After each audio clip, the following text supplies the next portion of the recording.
नमस्कार, दीप्स किचन मराठीमध्ये मी दीपाली आपलं मनापासून स्वागत करते। चला तर मग आजच्या आपल्या रेसिपीला सुरुवात करूयात।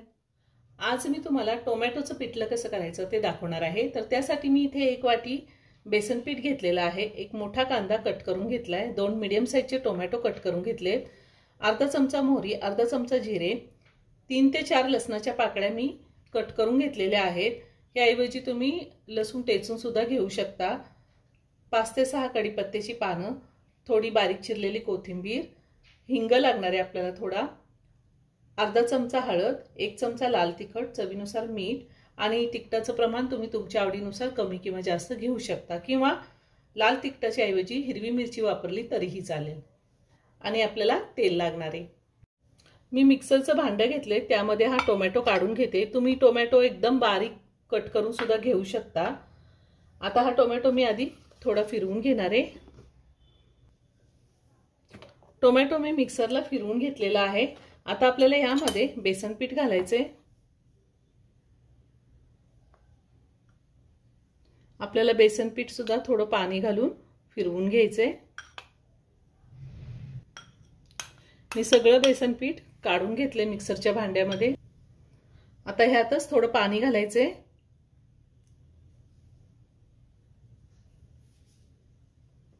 आणि पुन्हा मी मिक्सरला फिरवून घेणार आहे। मी मिक्सरला बेसन पीठ फिरवून घेतले। ह्या वाटीने मी 1 वाटी बेसन पीठ घेतलं होतं आणि हेच 1 वाटी मी पाणी बेसन पिठामध्ये घालून मिक्सरला चांगलं फिरवून घेतलेलं आहे। मी गॅसवरती कढई ठेवली, त्यामध्ये 2 चमचे तेल घातले। तेल गरम झाले, त्यात आपण मोहरी आणि जिरे घालूया। जिरे मोहरी तडतडली, त्यात आपण लसूण घालूया आणि लसूण आपण थोडासा परतून घेऊया। आता आपल्याला यामध्ये हिंग घालायचं आहे आणि बारीक चिरलेला कांदा घालायचा आहे। कांदा आपल्याला थोडा ट्रान्सपरंट होईपर्यंत परतून घ्यायचा आहे। त्यातच मी कढीपत्ता घालते।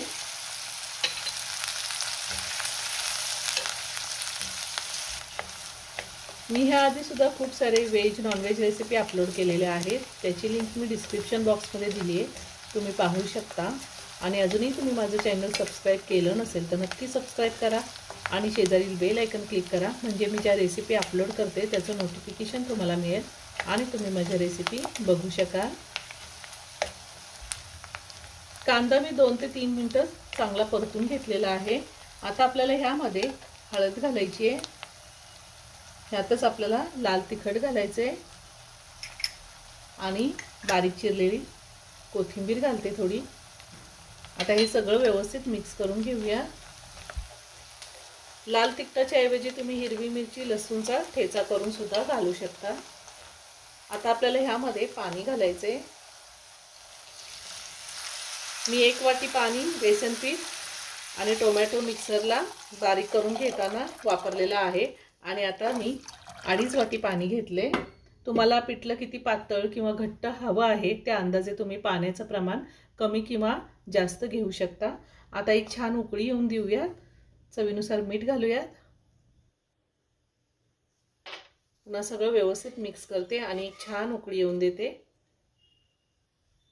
पाण्याला छान उकळी आलेली आहे। आता आपण हे जे पीठ आपण मिक्सरला बारीक करून घेतले ते सोडायचे आणि एकसारखं असं हलवत राहायचंय।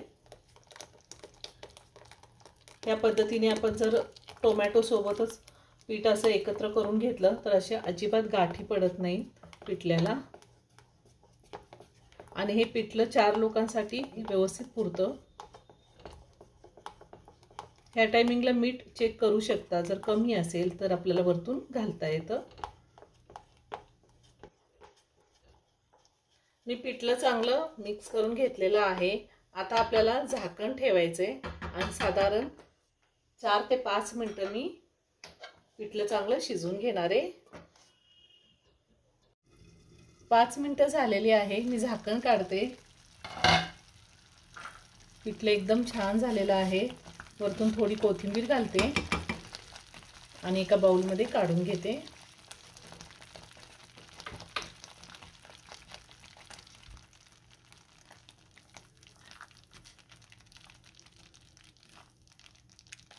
तयार झालं गरमागरम टोमॅटोचं पिठलं. खूप छान झालंय, खूप छान होतं हे पिठलं, झटपट होतं आणि बाजरीची भाकरी, ज्वारीची भाकरी, भात कशासोबतही आपण खाऊ शकतो. नक्की करून पहा. व्हिडिओ जर आवडला तर व्हिडिओला लाईक आणि शेअर करायला विसरू नका.